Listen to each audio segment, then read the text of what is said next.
సకల దోషాలు తొలగి ఆర్థిక వృద్ధి కోసం మీ గోత్రనామాలతో శ్రావణ మాసం నెల రోజులు శ్రీ లక్ష్మీనారాయణ మహాహోమం పూజ నిర్వహించబడును సంప్రదించండి. అందరికీ నమస్కారం. నేను శిరీష. ప్రస్తుతం మనతో పాటు ఉన్నారు ప్రౌలిక గారు. అక్కతో మాట్లాడదాం. అంతకంటే ముందు ఇలాంటి ఆధ్యాత్మికపరమైన విషయాలు తెలుసుకోవడానికి ఇప్పుడే మన ఛానల్ని సబ్స్క్రైబ్ చేసుకోండి. నమస్తే అక్క. నమస్తేరా అక్క, ఈసారి ఆగస్ట్ 28న శుక్రవారం పౌర్ణమి. పైగా చాలామంది అంటున్నారు చంద్రగ్రహణం ఉంది ఆ రోజు అని చెప్పి. నిజంగా మన భారతదేశంలో చంద్రగ్రహణం ఉందంటారు ఆ రోజు. ముఖ్యంగా ఈ 3 కలిసి వస్తున్నాయి. శుక్రవారం విశేషంగా ఇప్పుడు శ్రావణ మాసం కాబట్టి అడ్డంకులు ఉన్నవారు ఈ 28 తారీఖున చేసుకుంటుంటారు. ఆ రోజు విశేషంగా రాఖీ పౌర్ణమి. రాఖీలు మనం సంవత్సరానికి ఒక్కసారి చాలా గొప్పగా చేసుకుంటాం. దాంతోపాటు ఇప్పుడు చంద్రగ్రహణం కూడా వస్తుంది. ఏమైనా కీడు ఉంటుందంటారా? బాగుంటుందా? ఒకవేళ ఆ రోజు ఏమైనా పూజలు చేయాలా? ఒకసారి దీని గురించి తెలియజేయండి. ఆగస్ట్ 28 రాఖీ పౌర్ణమి. ఫస్ట్ పౌర్ణమి వచ్చింది శుక్రవారం. ఈ 2 కలయిక చాలా మంచిది.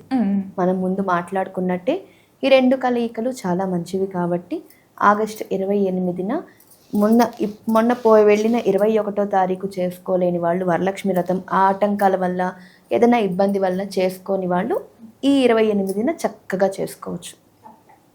ప్రాబ్లం ఏమి. మరి గ్రహణం అసలు లేదు మనకి.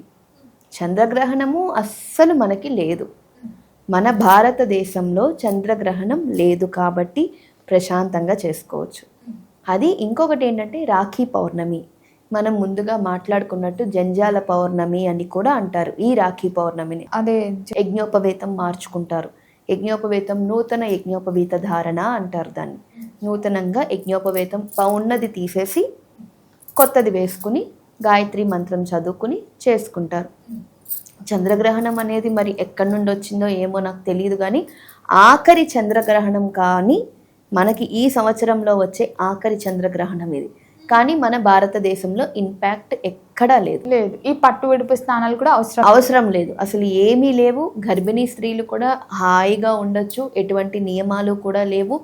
ఆ రోజు విశేషంగా శుక్రవారం వచ్చింది కాబట్టి మనం రోజువారీగా ఈ శ్రావణ మాసంలో ఎప్పుడు మనం పూజలు ఎలా చేసుకుంటామో చక్కగా అలా చేసుకోవచ్చు. రాఖీలు కూడా కట్టుకోవచ్చు. అక్క, రాఖీ అంటే చాలా వరకు మనము అన్న చెల్లెల అనుబంధం అని చూస్తాం కదా. కొంతమంది రాఖీలు కట్టేటప్పుడు ఇష్టం ఉన్న సమయానికి కడుతూ ఉంటారు.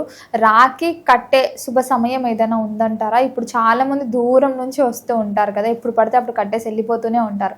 అలా కాకుండా దుర్ముహూర్తంలో కాకుండా ఆ రోజు ఎప్పుడు కట్టుకుంటే బాగుంటుంది? 10 ఎప్పుడైనా మంచిదే నాన్న. అంత పొద్దున కట్టలేరు కదా అక్క కొంతమంది. అంటే ఇప్పుడు ఇంట్లో పెళ్లి కాని వారు, చిన్నపిల్లలు ఉన్నారనుకో కట్టుకుంటారు. దూర ప్రదేశాల నుండి, దూర ప్రాంతాల నుండి రావాల్సిన వాళ్ళు ఏంటంటే 12 ఎప్పుడన్నా కట్టుకోవచ్చు. మంచిది అంటే 10 కట్టుకుంటారు. ఇప్పుడు వేరే ఊరు నుండి, ఇప్పుడు బెంగళూరు నుంచి హైదరాబాద్ రావాలి అనుకో, బస్సు తొందరగా రావచ్చు. వాళ్ళు లేట్ నైట్ ఎక్కితే మధ్యాహ్నం వచ్చేసరికి 2 అవుతుంది. అప్పుడు సాయంత్రం కట్టుకోవచ్చు. మధ్యాహ్నం కట్టద్దు. ఇది కాన్సెప్ట్. మరి ఈ రోజు వరలక్ష్మి వ్రతం ఎప్పుడు చేసుకోవాలంటారు? ఆ రోజు వరలక్ష్మి వ్రతం కూడా 11 చేసుకుంటే మంచిది. పౌర్ణమి గడియలు ఎప్పుడున్నాయో చూసుకుని అప్పుడు చేసుకుంటే మంచిది. ఇంకొకటి ఏంటంటే ఆ రోజు విశేషంగా పౌర్ణమి కలిసి వచ్చింది ఈ సంవత్సరం, కానీ దానికి శుక్రవారానికి సంబంధం లేదు. చాలా మంది అనుకుంటూ ఉంటారు కదా అక్క, పౌర్ణమితో కూడొచ్చిన శుక్రవారం చేసుకుంటే మంచిది అని చెప్పి. చేసుకోవచ్చు. ఆ రోజు శుక్రవారము పౌర్ణమి కలిసి వచ్చింది కాబట్టి వరలక్ష్మి వ్రతం చేసుకోవచ్చు. కానీ మనకి శాస్త్రాలు చెప్తున్నది ఏంటి? పౌర్ణమి ముందు వచ్చే శుక్రవారమే విశేషమైన రోజు. దాన్ని అది ఉంది కదా అని ఇది మిస్ చేసుకోవద్దు.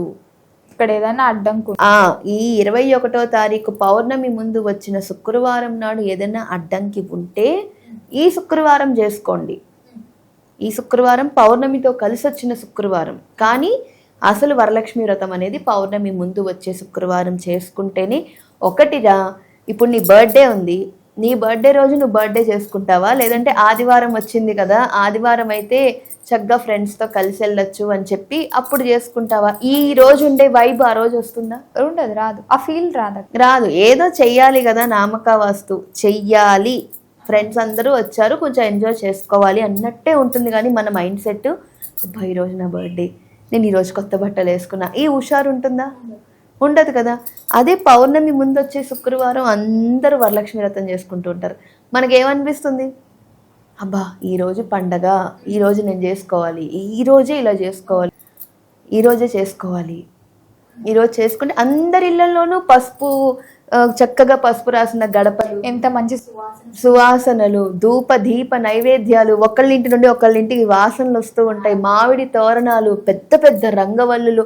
ఆ వైబు మనకు అర్థమైపోతుంది, పండగ వాతావరణం అనేది మనకు వచ్చేస్తుంది. ఇది ఏంటంటే అప్పుడు మనం చేసుకోలేకపోయాం కాబట్టి ఇప్పుడు చేసుకోవడం అంతే. తప్ప పౌర్ణమి, శుక్రవారము, చంద్రగ్రహణం అనేది అసలు లేదు. చంద్రగ్రహణం గురించి ఎవ్వరూ ఆలోచించొద్దు. మన భారతదేశంలో చంద్రగ్రహణం లేదు. హ్యాపీగా వరలక్ష్మి వ్రతం చేసుకోండి. ఈ వరలక్ష్మి వ్రతం చేసుకోని వాళ్ళు ఇప్పుడు వరలక్ష్మి వ్రతం చేసుకోండి. లేదు ఆల్రెడీ పౌర్ణమి ముందు మేము చేసేసుకున్నాం అనుకున్న వాళ్ళు రాఖీ పౌర్ణమి రాఖీ కట్టండి. రాఖీ కట్టాలి అంటే సొంత అన్న సొంత తమ్ముడే ఉండవలసిన అవసరం లేదు. నీ మనసుకి హీఈస్ ద బెస్ట్, నా అన్న స్థానంలో నేను నిలబెట్టాను అనే వాళ్ళకి ఎవ్వరికైనా సరే మీరు రాఖీ కట్టచ్చు. ఎవ్వరికైనా. నాకు అన్న తమ్ముళ్ళు లేనప్పుడు మనం ఏం చేస్తాం, హ్యాపీగా వెళ్ళి మా అబ్బాయికి కట్టుకుంటాను నేను, అలా కట్టచ్చా? కొంతమంది హస్బెండ్ కూడా కట్టొచ్చు అంట కదా కొన్ని ప్రాంతాల వల్ల. రక్షాబంధన్ అంటే రక్షగా ఉండే ఎవ్వరికైనా కట్టచ్చు నాన్న. ఇది మన దక్షిణ భారతదేశంలో లేదు అసలు, ఉత్తర భారతదేశం వాళ్ళది మనం తెచ్చుకున్నాం. రాఖీ పౌర్ణమి ఒకటి, హోలీ ఒకటి, ఇంకొకటి ఇప్పుడు జరుగుతుంది చూడు, జల్లెడ పట్టుకుని చూస్తారు, అదేదో పూజ ఉంటుంది, మార్వాడీస్ చేస్తారు ఎక్కువగా, అదొకటి. ఇవన్నీ ఏంటంటే మనం తెచ్చుకున్నాం, మనం వాళ్ళ సాంప్రదాయం మనం తెచ్చుకొని చేసుకుంటున్నాం. కానీ రక్షగా ఎవరు ఉంటే వాళ్ళకి కట్టుకోవచ్చు చక్కగా. అంటే అన్న చెల్లెళ్ళు అంటే ఎప్పుడు జీవితాంతం కూడా అన్నకి చెల్లి రక్ష, చెల్లికి అక్కకి తమ్ముడు రక్ష, అందుకుని కట్టుకుంటూ ఉంటారు. ఆ కంకణం అంతే. ఇప్పుడు మనం వరలక్ష్మి వ్రతానికి తోరం కట్టుకుంటాం, అది కంకణం, అమ్మవారి దీక్ష, అమ్మవారిని ఒక కంకణంగా మనం ఆ రోజంతా దీక్షలో ఉన్నాము అని. ఇది రక్షా కంకణం, కంకణం అంతే. అంతకు మించి రాఖీ పండగ అంటే ఇప్పుడు నేను మా అబ్బాయికి కట్టుకుంటాను, నేను కట్టుకోవచ్చు, హ్యాపీగా కట్టుకోవచ్చు. చాలామంది ఏంటంటే మంచి వసూలు చేసుకోవచ్చు అన్నట్టుగా కూడా చాలా వరకు అలాగే ఉంటుంది కదా, చాలా వరకు అలాగే చిన్న ఆశ ఉంటుంది అంతే. ప్రతి ఆడపిల్లకి అంతే, ఏదో ఇస్తాడని. అవును, పుట్టింటి వాళ్ళు ఏదో ఇస్తారు. పుట్టింటి వాళ్ళ నుండి మనం సంపాదించుకునేది అదే కదరా. ఏం బంగారాలు వెండిలు ఆస్తులు అక్కర్లేదు. ఆ అన్న ఇచ్చే 100 రూపాయలు నువ్వు మనకు తెలుసో తెలీదో చెప్పు, ఒక అన్న ఇంటికి వెళ్ళామనుకో, ఇప్పుడు మా పెద్దనాన్న పిల్లలు వాళ్ళు ఉంటారు, వాళ్ళు ఒక చీర కాదు ఒక చిన్న 500 రూపాయలు ఇచ్చి గాజులు వేయించుకోమ్మా అంటే 10 ఇంటికి చెప్తాం, మా అన్న 500 ఇచ్చాడు, మా అన్న 500 ఇచ్చాడు అని చెప్పుకుంటాం. అదే భర్త 1,00,000 రూపాయలు పెట్టి కొనిచ్చినా సరే అస్సలు చెప్పుకోం మనం.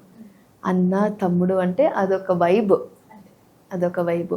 ప్రత్యేకంగా ఆ రోజు ఏంటంటే ధన్యాల పౌర్ణమి అంటే ధన్యం మార్చుకోవాలి. ధన్యం ఆచారం ఉన్న, యజ్ఞోపవేతం ఆచారం ఉన్న ప్రతి ఒక్కళ్ళు కూడా యజ్ఞోపవేతం మార్చుకోవాలి. గాయత్రీ దేవికి దండం పెట్టుకుని మార్చుకోకపోతే ఏం కాదా అక్క? మార్చుకోవాలి ఖచ్చితంగా. బ్రాహ్మిన్స్ అందరూ యజ్ఞోపవేతం ఆవాహన ఎవరికైతే ఉందో, బ్రాహ్మణులు ఒక్కరే కాదు, వేరే వేరే వాళ్ళు కూడా వేసుకుంటూ ఉంటారు. బంగారం తయారు చేసే వాళ్ళు వేసుకుంటారు, కౌంట్లు వేసుకుంటారు, వీళ్ళందరూ వేసుకుంటారు. కాబట్టి అందరూ కూడా ఆ రోజు మార్చుకోవాలి. దానికి మాత్రం విశేషంగా 8 గంటల లోపు మాత్రమే మార్చుకోవాలి. మార్నింగ్ బ్రహ్మ ముహూర్తంలో మార్చుకుంటే ఇంకా మంచిది. తలస్నానం చేసి మగవాళ్ళందరూ తల నిండా స్నానం చేసి ఒక పీట వేసుకుని పంచపాత్ర ఉద్ధరిని పెట్టుకుని ఆచమనం చేసుకుని మీ గోత్రనామాలు చెప్పుకుని, యజ్ఞోపవేతం తీసేటప్పుడు ఒక శ్లోకం ఉంటుంది, యజ్ఞోపవేతం వేసుకునేటప్పుడు శ్లోకం ఉంటుంది. యజ్ఞోపవేతం పరమం పవిత్రం ప్రజాపతి రత్ సహజం పురస్తాత్ ఆయుష్యమగ్రం ప్రతిమంచ శుభ్రం యజ్ఞోపవేతం బలమస్తు తేజ. ఈ శ్లోకం చదువుకోవాలి, గాయత్రీ మంత్రం చదువుకోవాలి. దానికి ప్రతిదానికి యజ్ఞోపవేతం, ప్రతిదానికి 9 పోగులు ఉంటాయి, 9 లేయర్స్ లాగా. ఆ 9కి ప్రతి దానికి ఒక్కొక్క శ్లోకం ఉంటుంది, దాన్ని చదువుకోవాలి. ఈ ప్రత్యేకంగా బ్రాహ్మణులు అయితే సంధ్యావందనం చేసుకోవాలి. సంధ్యావందనం చేసుకుని శాస్త్రోక్తంగా చేయాలి. వారి వారి ఇంటి ఆచారాన్ని బట్టి యజ్ఞోపవేత ధారణ అనేది ఆ రోజు ఖచ్చితంగా చేసుకోవాలి. ముందు రోజే యజ్ఞోపవేతం తెచ్చి పెట్టుకోండి. హడావిడి పడద్దు.